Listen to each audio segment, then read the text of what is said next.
pinagkukulang ng oras sa MANUGSAB-OG. Ito naman ang sinasabi ng kasulan sa lahat ng sa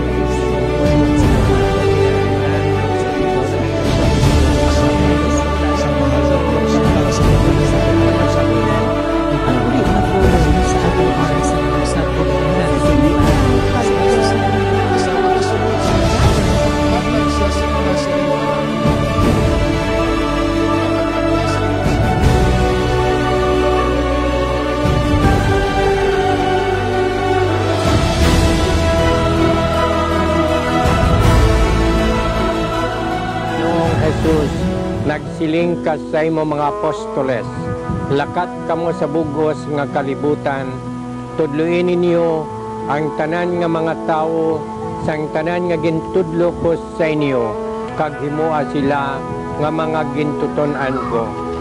Yari kami karon nga gabi sa sining programa Oras sang MANUGSAB-OG sa pagsab-og sang binhi sang imo pagtulunan sa panghuna-huna sang imo mga tumuluo. Ipadala sa amon ang Espiritu Santo nga sadtuanay imo ginpadala sa imo mga apostoles sa pag-iwag kag sa pagtuytoy sa amon pagpangabudlay.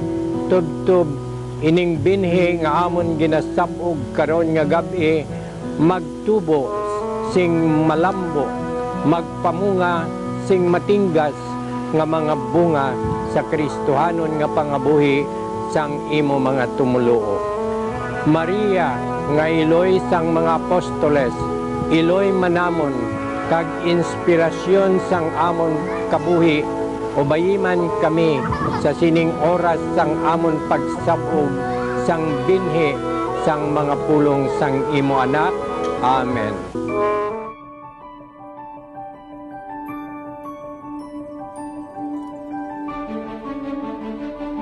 Ang pagbasa sang santos nga ebanghelyo suno kay San Lucas. Sa tapos sadto si Maria naghimos kag nagdali-dali sa pagkadto sa isa ka banwa sa kabakuluran sa Judea. Nagkadto siya sa balay ni Zacarias kag iya gintamyaw si Elizabeth. Sa pagkabati ni Elizabeth sang pagpanamyaw ni Maria, nagkibo ang lapsag sa yatyan. Napunan si Elizabeth sa Espiritu Santo kag sa mabasko nga tingog nagahambal. Ikaw ang labing bulahan sa tanan nga mga babayi. Kag bulahan ang bata nga imo ginadala, nga matabo ining dako nga butang sa akon, ngang iloy sang akon Ginoo magbisita sa akon. Kaysa pagkabati ko gid sang imo pagpanamyaw, ang lapsag sa akon tiyan nagkibo sa kalipay. Daw anong kamalipayon sa imo nga nagtuo nga matuman ang ginsiling sa Ginoo sa imo. Si Maria nagsiling, ang akon tagipusoon nagadayaw sa Ginoo, kag nagakalipay ang akon espiritu tungod sa Dios nga akon manluluwas. Kay gitamod niya ako ang Yakubos nga alagad. Sugod subong ang tanan nga mga tawo magatawag sa akon malipayon tungod sa dalagko nga mga butang nga nahimo sa akon sang gamhanan nga Dios. Ang iyang ngalan balaan. Nagakaluoy siya sa mga nagatahod sa iya. Halin sa isa kakaliwatan, pakadto sa isa kakaliwatan. Gingamit niya ang iya butkon sa pagpakita sa iya kusog. Ginpalaplaag niya ang mga bugalon sa tagipusoon kag hunahuna.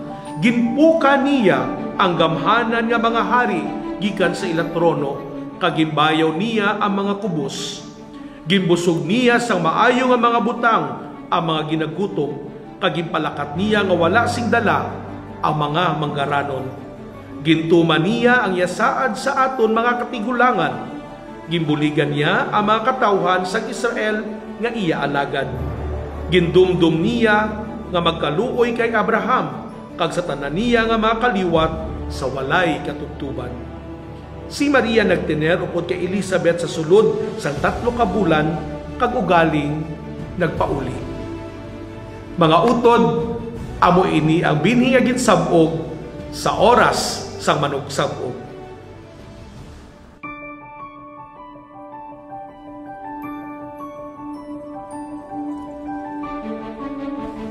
May daiton nga pagpanamyaw mga utod ko kag hinigugma, sa sining ikaduwa kanapulo nga Domingo sa ordinaryo nga panahon. Kag subong nga Domingo, ginasaulog sang bug-os sa Santa Iglesia Katolika ang mahimayaon nga pagdala sa aton mahal nga Iloy Birhen Maria sa langit. Lawas kag kalag.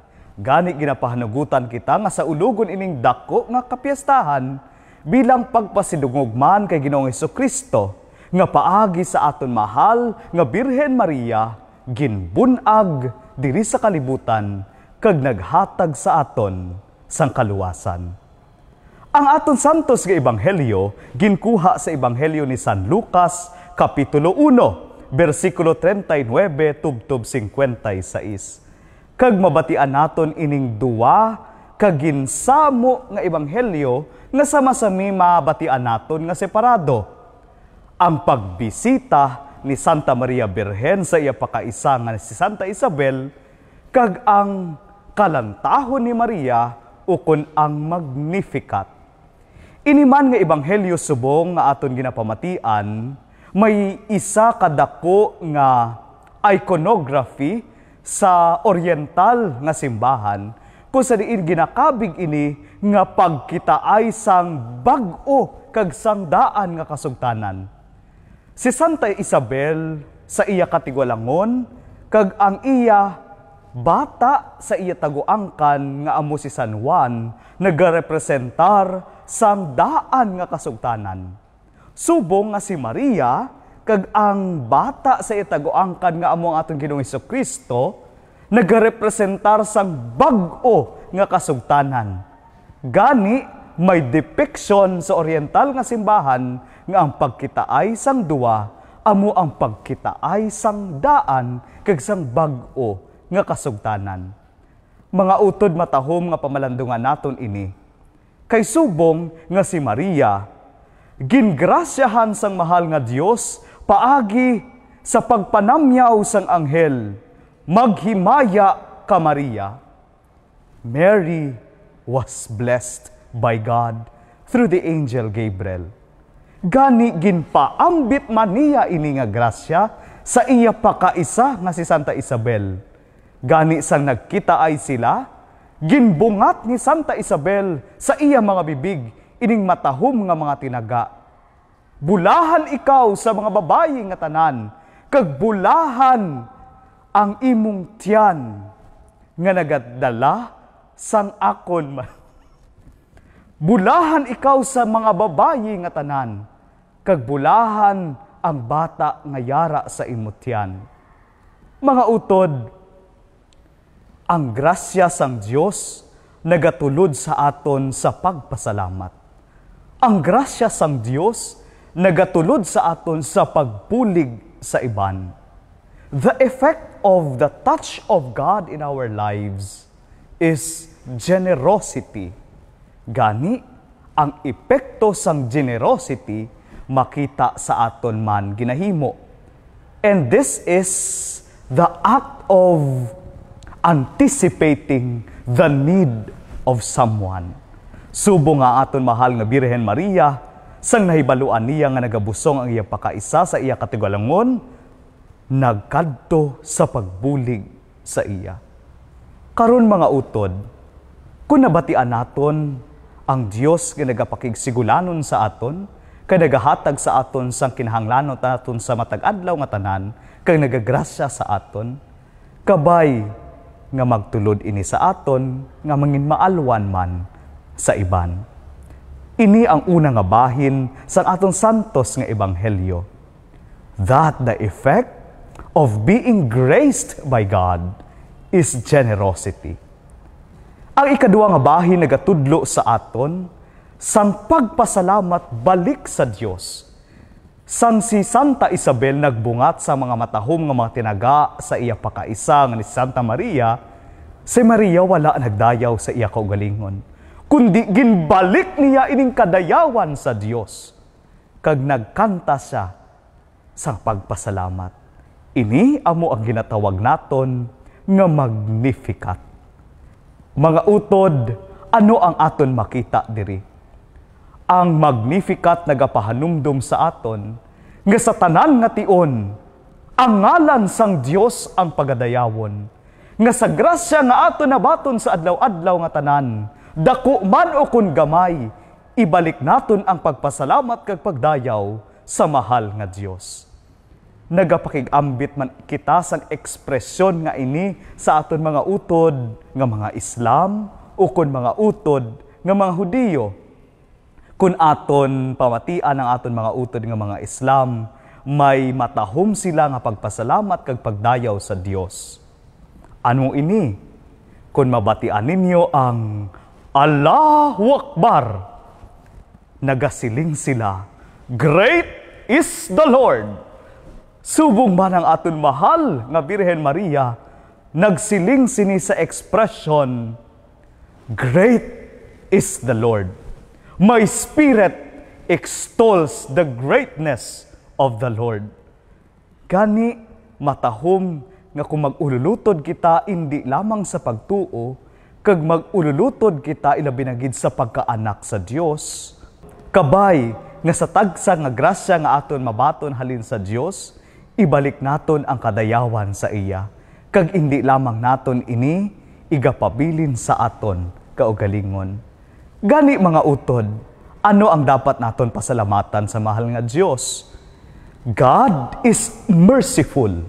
God is just. God is faithful. Nga merciful, kay nagapamati ang Dios sa kinahanglanon sa mga imol. Nga just, because God cast the mighty from their thrones and lifted up the lowly. Nagasiling bala ini nga ang mga mataas pagapanubuon kag ang mga nubo pagapataason. And God will avenge us and will take revenge for us. Nga ang mga oppress mangin oppressor, kag ang mga oppressor mangin oppress? Hindi.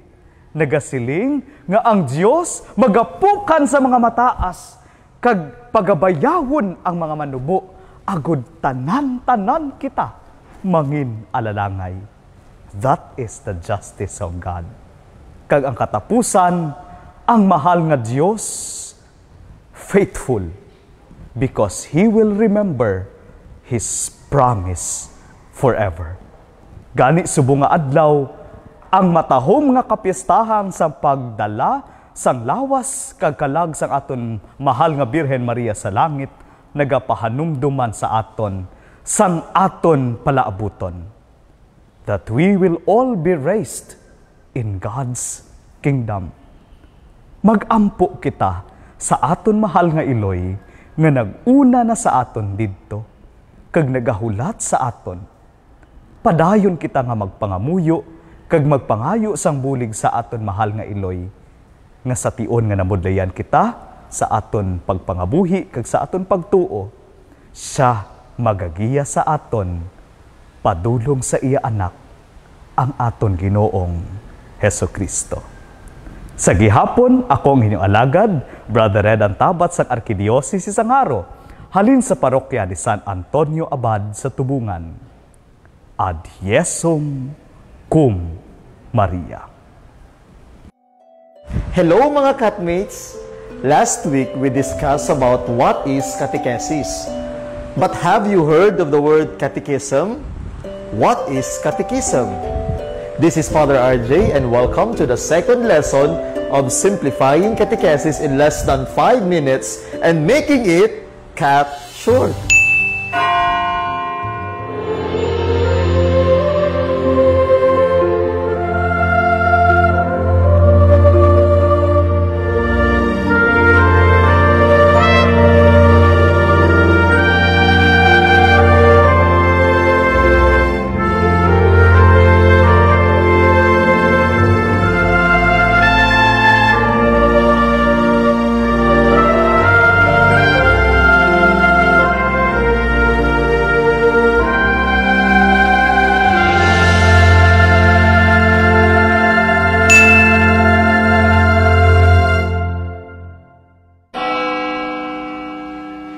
The Catechism of the Catholic Church is a teaching tool.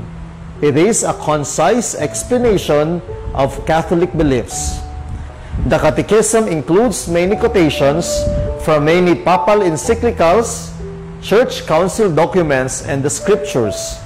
It refers to this as reference points for Catholic teachings. Although it is important, the Catechism is not considered a sacred text like the Bible, for the Catechism helps to consolidate all of the church teachings into a handy reference. Kung sayuron, ang Catechism of the Catholic Church isa ka libro nga nagaunod sang kabukusan sang ginatudlo nga mga pagtuluhan sang aton simbahan nga madali mabasahan kag mapaathag. The word catechism has its roots in the Greek word katekeso, nga kung sayuron, to teach by word of mouth. Aton dumdumon nga before the printing press was invented, the primary method of communication amo ang sa pamaagi sang pagpamaba o kon oral communication. Sa sini nga panahon, tuman kay imposible nga sa isa ka ordinaryo nga tawo ang makakuha sang kopya sang Bible kag mga church documents. Ang pamaagi sang katekesis amo ang pagpaathag sang katekista samtang ginapamatian tubtub nga mahangpan ini sang kabukusan sang mga nagapamati. Apang ano naman ang history of catechism? The first Catholic catechism was written after the Council of Trent. It was published in the year 1566 and called as the Roman Catechism. A new catechism was not created until 1994, called the Catechism of the Catholic Church. Other bishops in various parts of the world have produced catechisms, such as the Baltimore Catechism of 1885. Apang wala sang Universal Catechism nga nahimo sugod 1566 and 1994. Anong mga purpose ng katekismo? Ang pinaka-purpose ng Catechism of the Catholic Church amo ang pagpa-explain o kung pagpaathag sa mga teachings ng aton pagkakatoliko. Ginakabig ini nga excellent reference for the Catholic faithful and also a great resource for non-Catholics interested in learning about our church. Many misunderstandings about the church teachings on controversial issues can be resolved by looking at what the Catechism says about Catholic beliefs. The Catechism can also help our spiritual life because it is clear, systematic, and comprehensive representation and presentation of the essentials of the Christian faith. By meditating on the teachings of the Church, we can grow closer to God and the Church proclaims. Now the question, is there only one catechism? There is only one official catechism of the Catholic Church, but it has been adopted in many ways. May mga adaptations sa ginhimo in order to simplify the catechism to make it easier for different audiences to read and understand it. For example, we have the UCAT. UCAT is an effort to bring the catechism to a teenage audience and young adults to understand. We also have Catechism of the Filipino Catholics, or CFC, a contextualized and inculturated Roman Catholic Catechism for Filipinos, prepared by the Catholic Bishops' Conference of the Philippines, or CBCP, and approved by the Holy See. It is considered the present-day successor of the early 16th century Doctrina Christiana, the first book printed in our country. And now, for our conspiration for the week. Pope Francis said in the Apostolic letter, Antiquum Ministerium, or Ancient Ministry, the Spirit is calling men and women to set out and encounter all those who are waiting to discover the beauty, goodness, and truth of the Christian faith. Gani mga Catmates, madamo gid nga salamat sa inyo pag-upod sa aton second lesson. This is Father RJ, and see you again next week as we simplify catechesis and making it cat short.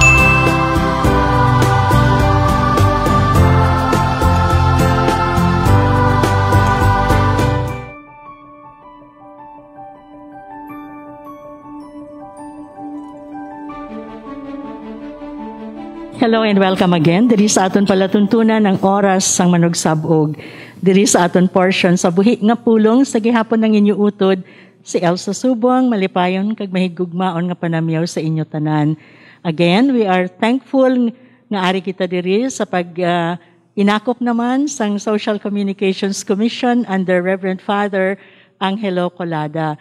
Ini nagahatag sa aton sang opportunity to continue with our program in spite of some technical and mga personal problems. But then we are happy that God is always providing for us. For the last 25 years, ang Katesismo sa Kahanginan Apostolate, kag ang oras ang MANUGSAB-OG wala naka-fail sa pagdala sa inyo, sa paglabot sa inyo, sa pagdawhat sa inyo, sang paghigugma kag kaluoy sang Ginoong Hesukristo.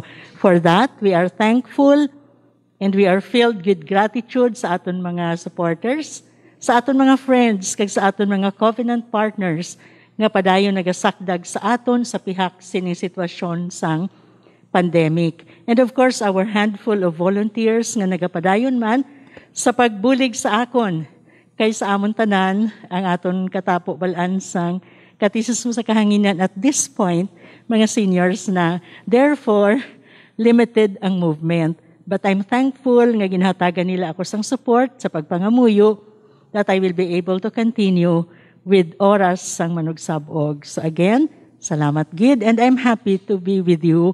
Kagabay pang ara man kamo sa maayong alawas, wala naga kalipat nga ang Ginoo is in control of everything. Okay. Sa sini nga edisyon naman sang buhi nga pulong, I will have again guests from the youth sector. Abi ninyo matahom nga pamatian ang boses sa ngaton nga mga pamatanon. Ilabi na gid sa panahon sa diin ang concerns naton about leadership, about governance. Kag tanan kita, I'm sure nagahandom nga ngaton pungsod magaangkon sang maayo nga mga leaders because our country is a beautiful country. Our people are also beautiful and we do not deserve some kind of governance which does not go and does not look at the will of God for our people. This time, pamatian naton kung anong gusto sa ngaton mga pamatanon, agod ang ngaton pungsod makaangkon sang maayo nga mga paginahom. Remember, mga utod, 2022 is again elections period. Now, sa sinipalanggani nga mga tinion, sa sinipalanggani nga panahon na batyagan na nato ng elections fever. That is why it is not too early for us to also think about the elections. Not in the way nga mang politika kita, kundi in a way nga we can think about what to do and how to make the elections clean, honest, credible, and also at the same time, na balang klases ang election nga sarang naton mapabugal. Now, I welcome again into this edition, wala sang liwan, kundi si Miss Natalia Gisela and Mr. Jeremiah Jacob, no? Sila tanan naman, sila nga duha naman ang akon mangin kaupod diri.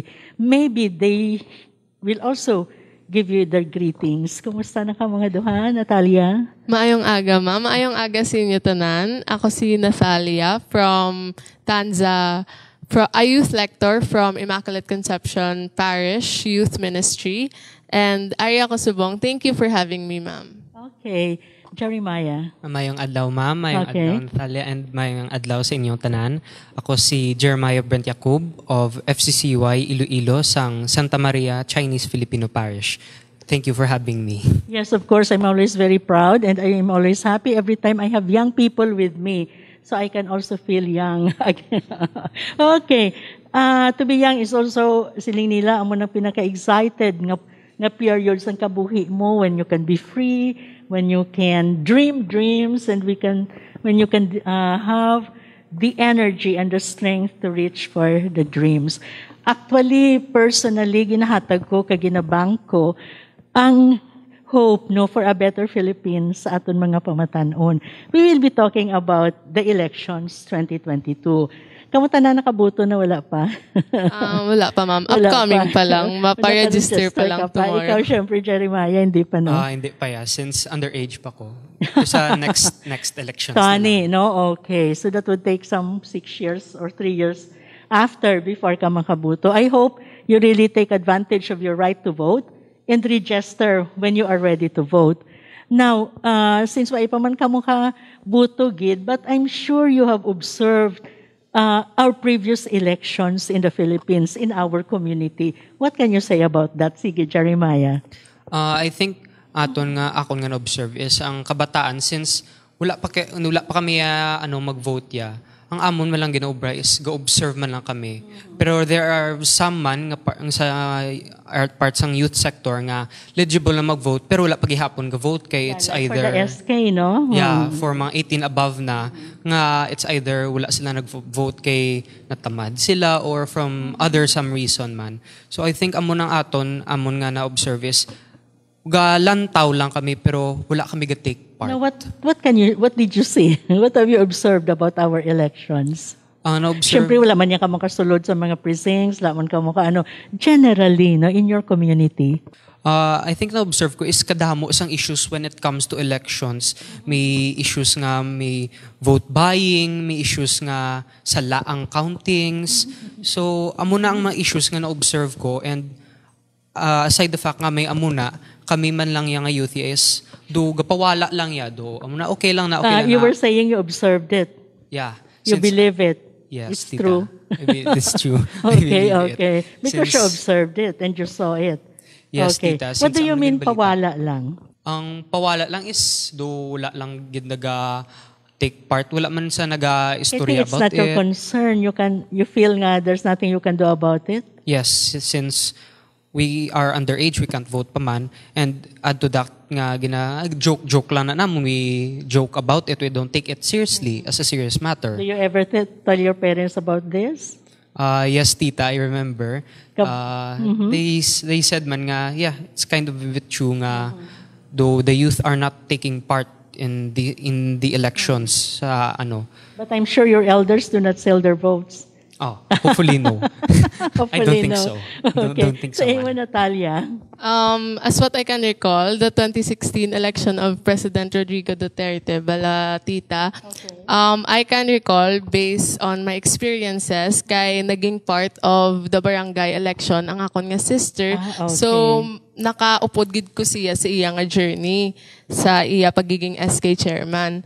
And ang ma-observe ko ya sa subong is, as what Jeremiah said, like wala na ga-care ang mga bata. Doesn't mean nga hindi ta involved, hindi ta maghatag labot. Amugid na ang sala sa mga kabataan subong kay doesn't mean nga hindi kita involved sa election. Dapat hindi ta maghatag care naton. Dapat we need to know, we also need to be aware of the things kay saton man na mahalin mo kung ano decision ta subong amo man na i-take part in the future. Kaya karong decision subong mahulog na sa inyo. Being kamang magasalo sa whatever situation, kung ano man ang maging konsekwensya, whether people ahead of you voted right, voted wrongly, or whatever. No, manaogid sa inyo ang konsekwensya. Okay, since wala pa man niya kamo ka-experiensya buto gid, you haven't even touched the have you seen the PCOS machine? Yes, tita, we have seen. Nakakita man kamo iyan sa PCOS machine, but you never tried, of course, kiti way kaya kasuok sa imo da nga balot, no? Okay. I'm sure you will be excited kung first time nyo siguro magbuto. And I hope manami ang ang sitwasyon by that time. I don't know, I can really not picture what the 2022 elections would be if the pandemic continues, no? So, sa mga experience, I mean sa mga observations ninyo on the past elections, what insights or realizations do you have? I think ang amon nga mga observations and realizations is that we need to choose wisely kung sino man ng leaders ang mapungko sa aton. Do they have atong mga realizations mga nibala anong ini mga impact na of the choices of our elders? Of our elders, I think ang mga ilang choices, I think we are suffering some of the consequences that they, we didn't expect man that this pandemic would happen. So, they didn't know man nga amo ni ang mag-outcomes ang ilang choices at that time. So, I really don't think we can blame them naman. But you think our elders voted wisely? Some have voted wisely and some, well, they voted lang because they wanted to. Do you think our voting population then was educated?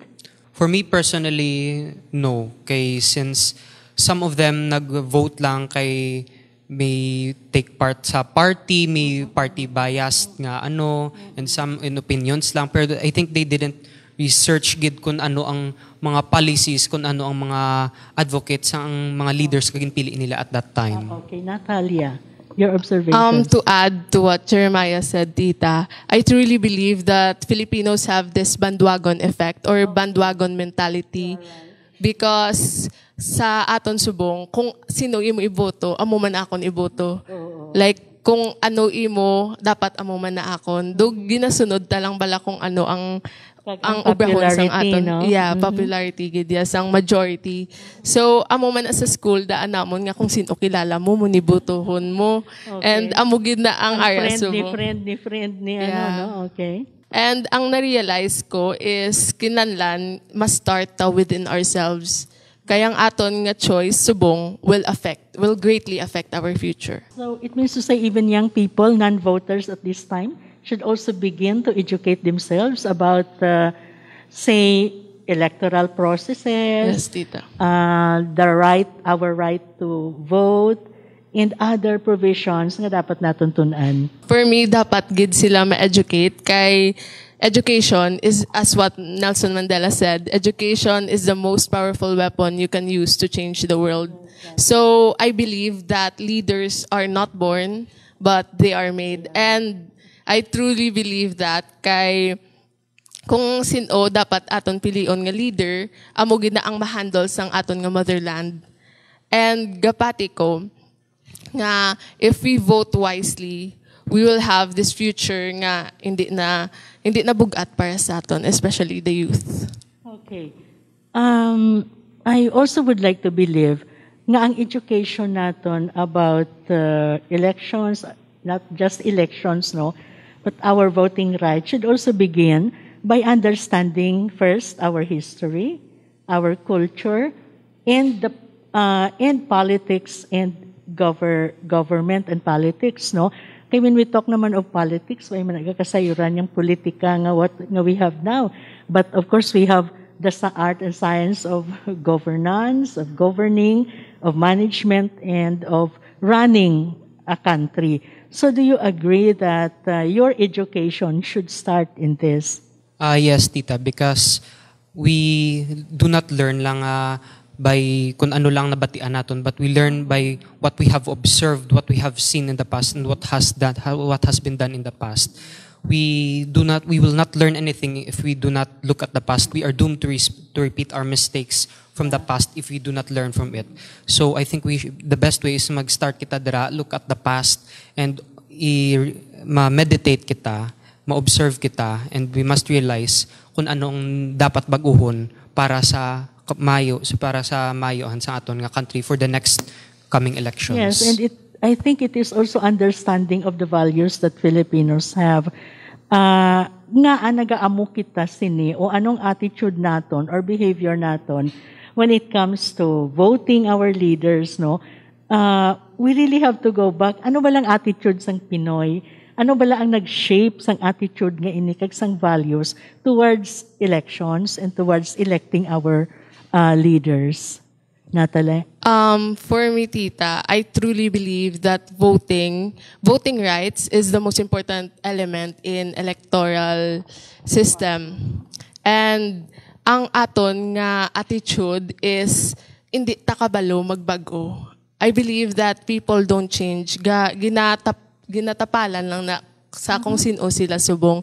And budlay gidaan baguhon ang tradition. We do not learn at all, no? I'm not saying that we're not learning, but budlay lang bala isulod sa aton paminsaron, budlay iislan ang paminsaron sang mga Pinoy, especially kung amuna ni ila ginapatihan. Budlay sila i-persuade nga hindi amo ni siya dapat ang tsakto kay tungod amo ni nakasanayan ta, because I believe that once a behavior is turned into a habit, budlay na siya i-erase. Because sa bagay, I think you are also aware of the work of the Parish Pastoral Council for Responsible Voting. Kadamo sa mga education sessions, ginahikot sa ngaton nga mga PPCRV even before the pandemic, and in the last 2 decades of our electoral activities and processes. You think ining mga education formation na ginhatag sa PPCRV nagbulig man gid? I think tita some yes nag-take part pero not fully gid. Have you been involved in the PPCRV? For me tita wala pa since bata pa. Wala pa man, Natalia. Okay. Since dugang ko pagid sambal ni Natalia, I think amo man gid ang one reason nga wala bala nag-take effect ang mga pinatudlo sa aton is since may pagka-tig-ulo, may stubbornness ang Filipino mind. So one way siguro I don't know la kung paano ina nag-develop, or I don't know man kung paano ina na develop naton sa aton nga mind is I think lang aton dira ang is we start by changing ourselves na lang, since mabudlay na nga i-change ang mga nag-una sa aton.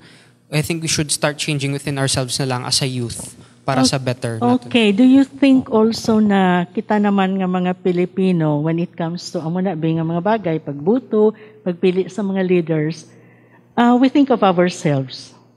We think of our self-interests. So ay na tong mga values of honesty and clean elections. Basta I'm thinking of myself nga dapat kung connected ko ni sa iya, may pinagsamahan kami, butuhon ko siya because he will be able to help me in return. Or another consideration would be nga, ilang da kay siya man niya ang mas popular, siya man niya ang sa panulok naton, damo sang hinimuan, even if he is crook, even if he is dishonest, basta ang impression sa aton nga amo na iya. Permi na di siya yaga pangamusta sa barangay, permi na siya nagabisita. So meaning, amo na ang aton impressions. And of course, we think of ourselves first of what we can get out of the candidates maybe, or out of the process. Obserbahan man ninyo na. Yes, tita, nabatsagaan ko gana. Nakita ko pa na gani since si father ko man, former, take part man sa election, sang bata pa siya.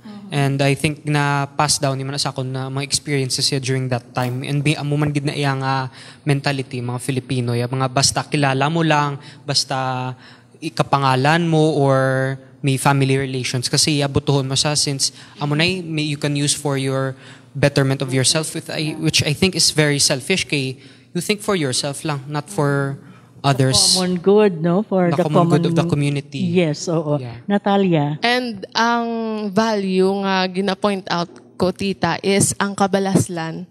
We tend to vote the people nga may kabalaslan ta. For example, ginbuligan niya ko ginpabutang niya ko sa government, like ginpaubray ako as a government employee, so siya ni butuhon ko kaya may kabalaslan ko sa iya. Utang na loob. Yeah, utang na loob. Mm-hmm. So do you think it is prevalent? It's really evident. And evident attitude, no?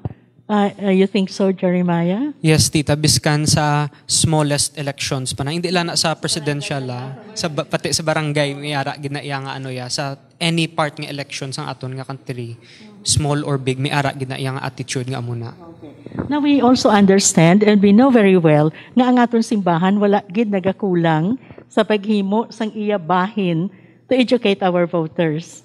Diba? And to educate even the young people like you. So madamo may mga programa kita. So we have the PPCRV. And are you familiar with the CHAMP? Yes, yes, okay. Can you explain that, Natalie? CHAMP stands for Clean, Honest, Accurate, Meaningful, and Purposeful. And Peaceful Elections. Peaceful election. Okay. Would you tell us a little about how did it come about or what? Yes, I Jeremiah. haven't patita attended sa champ, pero I think I've seen na mga kung anong mga gina-promote sang champ is para maging wise ang mga voters naton nga not to think lang para mag-vote kita para sa aton lang selves, but we should vote for leaders who serve us kay amo nang ilang purpose. We should vote for servant leaders, not for leaders who serve themselves. I think it has become a tagline, no, champ, for the last two elections. Ang aton nga champ nga gin-come up man actually with the PPCRV. Clean, honest, accurate, meaningful and peaceful elections. Wow, 5. And these 5 words naga-call gid ini dako ang challenge ni sa aton. For example, how can we ever make elections clean? First of all, we can make elections clean, in my opinion, Tita, is when there is no bias and when there is no vote buying. If only we are honest, then we can make it clean. Okay, maybe it begins also with the clean, maayo ba lang tinlo nga registration. No? Wala sing mga patay nga mabuhi, wala sing mga flying voters. So clean. That's why dapat daw tinlo ang slate bala, no? And then when you talk of honest, could there ever be an honest election? I don't think, Tita, since sa aton gid sa Philippine politics gid always gid may something hidden nga something fishy. Yeah. You believe so? Yes, Tita. Why do you say so? Kay there are always some anomalies nga nagaguluwa sa aton nga government, like biskan sa tunga sang ila term may mga issues nga naga-sprang up or may mga ginubra sang mga politicians nga nagagutuluhaw even though dugay na to. So they make it dishonest, they make it not clean. Okay, ina sa governance na. Ang honest election, anong dala sini? Anong elementos sini? When you say honest, wala daya, syempre. Dalaman dira ang wala pamakal sang boto, wala pang ilis sang mga especially during counting, no, wala sang pangbago kag pagkambyo-kambyo sa mga registration. Now, actually it's very difficult for me to look at a clean and honest election. We could not perfect it siguro, but we can at least try to some extent, nga bisan paano, credible man bala, palatihan ang resulta sang election. Okay, you say accurate. Accurate meaning wala sang daya ay nga sala gali ang iyang nga vote. So, kung accurate man nga wala man sang sala nga counting, amon bali accurate ang elections nga wala sang bias, which connects man sa clean and honest. Yeah, so when we say accurate, statistically speaking, the number of votes, Tita. Nagatali sa number of, ang result nagatali sa numbers ang mga nagbuluto. Ang result nagatali sa number of registered voters. Sa inayati may accuracy. Kung sa bagay damo mga forms of inaccuracy, no? Kaysa mga hindi mo maisip kung bisan ang invalid nga ballot, for example, naga-valid. Or bisan, well anyway, champ, okay. Accurate, meaningful elections. For me, dapat meaningful ang election because it doesn't only speak of something, but it should have a meaning and purpose to it. We should not just vote of people nga amo na gani tungod kilala ta lang, but we should also seek the meaning or ang iya nga purpose bala on ano iya implement, ano iya promise to make Philippines a better place to live in. Maybe wala pa kamuya kabuto, no? No, may ara gid feeling kun kaisa nga like ako personally, pagkatapos ko buto, kag pagkatapos gwa sang resulta, da may feeling ka bala nga satisfied ka. Kay matiyag mo daw sa imo lang niya, amo gid ni sila ang dapat magdalaog. That could be a sign of meaningful election for you. But there are times nga on the morning after the elections, matiyag mo daw, it's so bad ang feeling mo. Kag matiyag mo daw, syempre, ang iba niya bad ang feeling, kaya wala nagdaog imo iya nga kandidato, no? Pero may ara gid general nga feeling, abisan way nagdaog ang kandidato mo, pero mabaton mo bala because you can still sing that this is how it is supposed to be. And when we consider it, meaningful elections may be, even if you are not voters yet, anong feeling nyo when you say meaningful elections? Meaningful, tita, sa ako niya is para ang outcome sa elections, dara mo na makita ang true meaningful nga rason nga nag-vote ka. Kay makita mo na dara ang fruits kung ano na ang ginaubra sang politician nga gin-vote mo o kung sino nagdaog. So dara makita nato ang true meaning sang ila nga rason nga nagpadalagan sila. And that for me means meaningful. Yeah. And maybe, bisan wala pang result, maybe sa attitude man naton nga, I am voting, I am participating in the elections because it has meaning for me, for my family, for my community, and for the future. Because damo man sa aton, bala na nag-participate in the electoral process, in the voting, tungambal nyo kayo na bala nga for the sake nga makabuto lang ko. And for the sake nga makabayad ko sang utang na loob sa tao nga utangan ko, ginpaobraya ako or what, so dapat mabuto ako even if you don't feel like. So when these things, ara ang feeling nga iniara sa imo, then how can it be a meaningful election or meaningful voting? So we're discussing about CHAMP, no? Clean, honest, accurate, meaningful, and now we go to peaceful elections. So for peaceful, for me, tita, ang peaceful meaning wala sang rally, wala sang suyaay, wala sang dayaay sa mga kampo. You mean wala rally? Mga rally ang protest. It's part of the election campaign. No? Ara na ginagatagan kita right to assembly para mag-rally, para magpabutsyag sa ila plataforma. So what do you mean? Sa mga rally, tita, is mga bias, di bala ang nga rally kontra sa ini nga partida, balig gubaanay pangalan. Amo na iya ang ginatay dapat natin avoid kay we want a peaceful, honest, clean, and accurate and meaningful election. Natalia, ano sa imo naman? For me, peaceful. Rally? To add to what Jeremiah said, when we say peaceful, kay kisadaan, chismis una pa si mo una pang chismis sa mga storya-storya bala, and mga chismis nga na, duma-persuade man tabala. And when we say peaceful, in my opinion, peaceful in a way nga wala ta sang bad or wala ta sang dapat ihambal nga malain siya kay kung ano matabo, it is God's will. But is that practical enough? Is that feasible nga amo gid na ang matabo? Have you come across inang nambal nila bala nga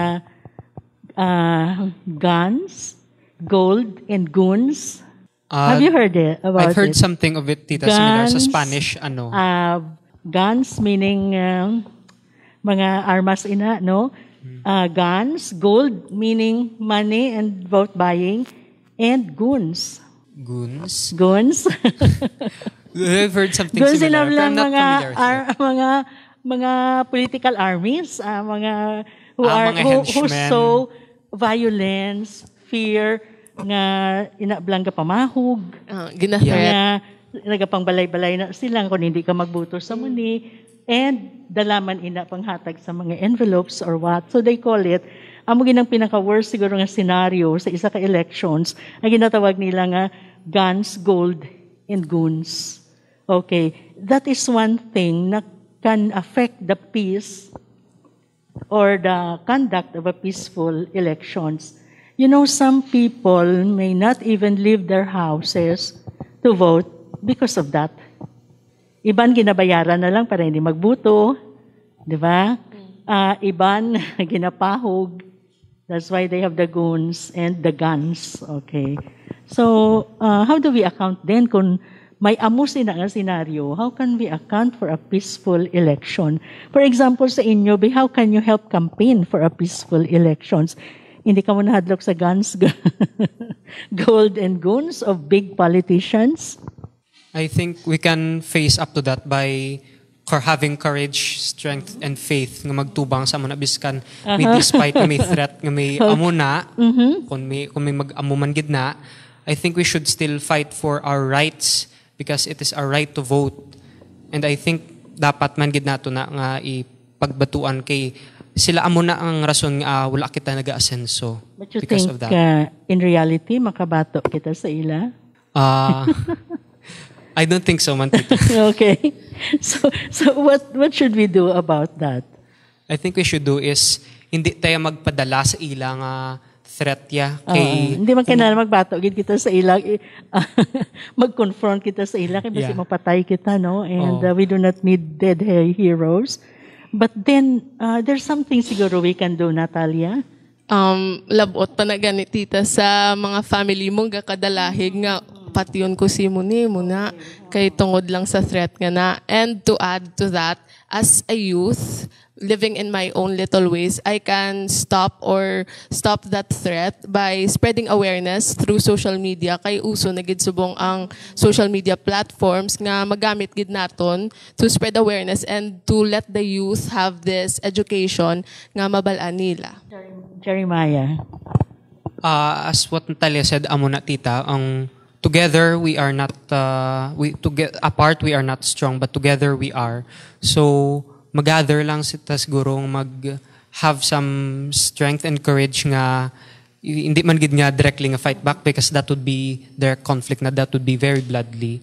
So I think lang siguro we can is to raise awareness nga hindi magpadala sa and we should be strong together. Okay, awareness is good. I'm posing this challenge because syempre mga bata pa ya kamo, no, wala pa kamo kaabot into a reality like that. Ginahambal man gani nila nga may damo man nga mga honest nga Filipinos. Damo man mga upright nga mga Pilipino, laban Katoliko.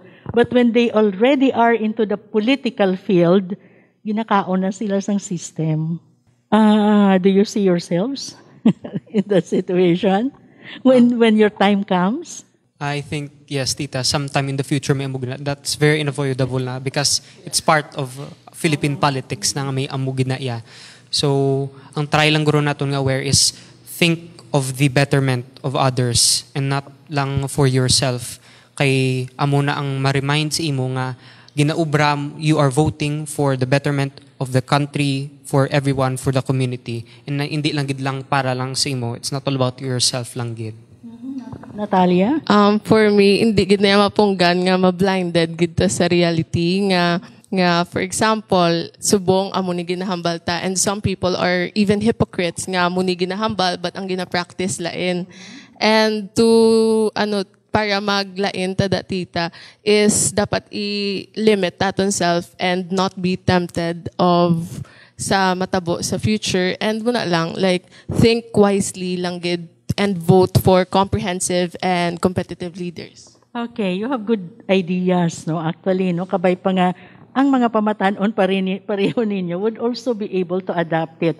But of course, sa akon lang yung mga experience, no, far beyond pila naka-election siya ang naagyan ko, experiensyahan ko. Most of it I was covering the elections.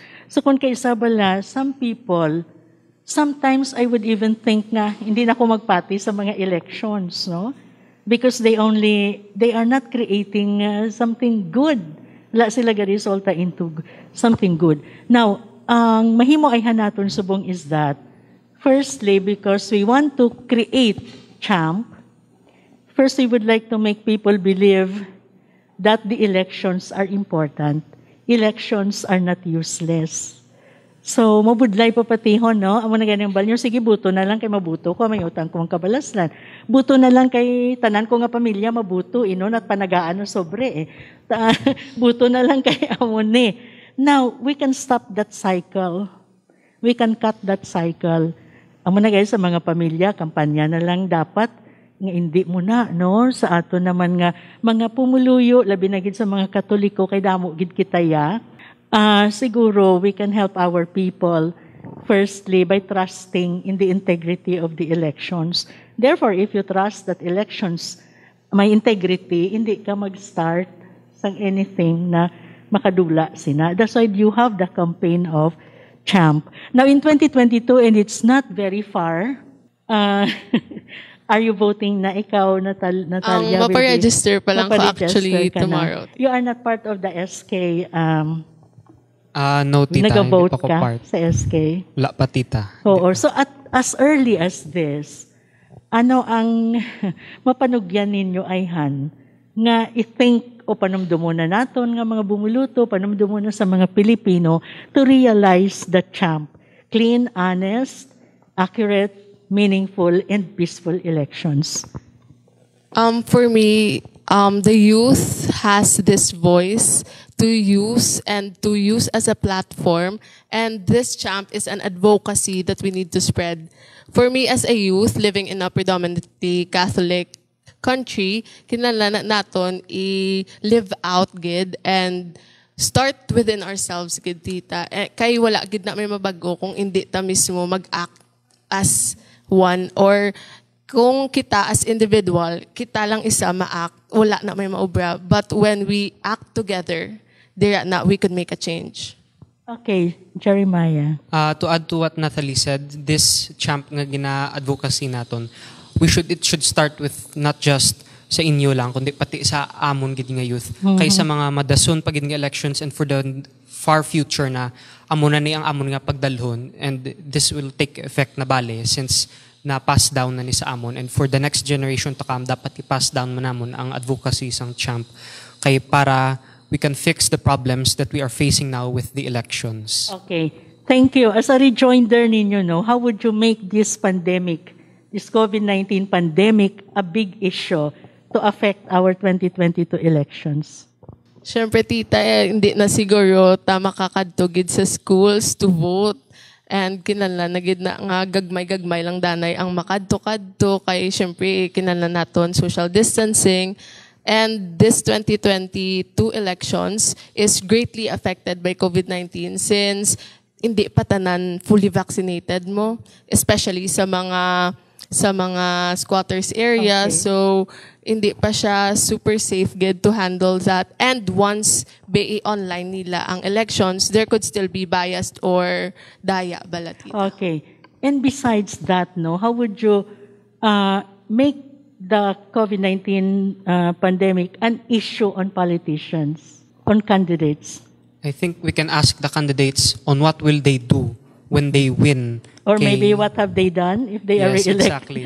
What they have done and what will they do after this pandemic.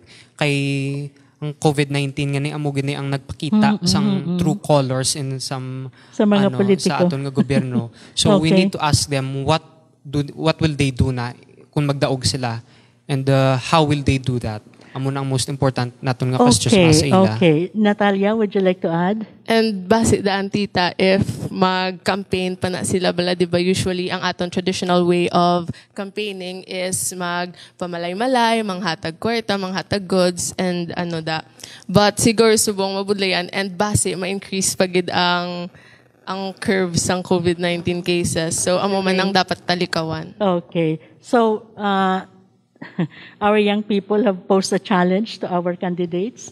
And for the conduct of the 2022 elections, let the COVID-19 pandemic be a challenge and be an issue for all our candidates. I hope the young people would, even if you are not voting yet, would actively participate in the education of our young people and of our voters. Mga kauturan na batian naton ang aton mga pamatanon sa ila opinion on the 2022 elections, and they are challenging us to make reality the champ. Clean, honest, accurate, meaningful, and peaceful elections. Thank you very much for joining me here, Jeremiah, Jacob, I enjoy your mga ideas. Thank you very much. And Natalia, Josela. Thank you, ma'am. We have mature young people here. So I hope they will be agents in our community and in our parishes to push for champ. Salamat gid kabay pa nga ang Ginoo magabindisyon sa aton mga handom to realize champ and to realize that governance in the Philippines will improve better. Ini sa Elsa Subong sa buhi nga pulong diri sa ORAS sang MANUGSAB-OG. Salamat sa imo, O Dios nga may nga nagtugas sa amon. Salamat sa imo, O Dios nga anak nga nagtubos sa amon. Salamat sa imo, O Espiritu Santo, sang imo pag-ubay kag pagpasantos sa amon. Salamat halangdon nga Santisima Trinidad, sang mapuslanon kag mabinungahon nga kabuhi nga imo ginhatag sa amon karon nga adlaw kag sa tanan nga adlaw sang amon nga pagkabuhi. Karon umabot na ang oras sang amon pagpahuway. Sa imo mga kamot halangdon nga Santisima Trinidad, amon ginatugyan ang amon lawas kag kalag. Kung may mga sala kami nga nahimo batok sa imo kabubuton, patawara kami. Ipadala ang imo anghel nga manugbalantay sa pagbantay sa amon mahamuok nga katulugon, tubtob nga magbugtaw kami liwat sa pagdayaw sa imo kag sa pagpangabuhi sino sang imo santos nga kabubuton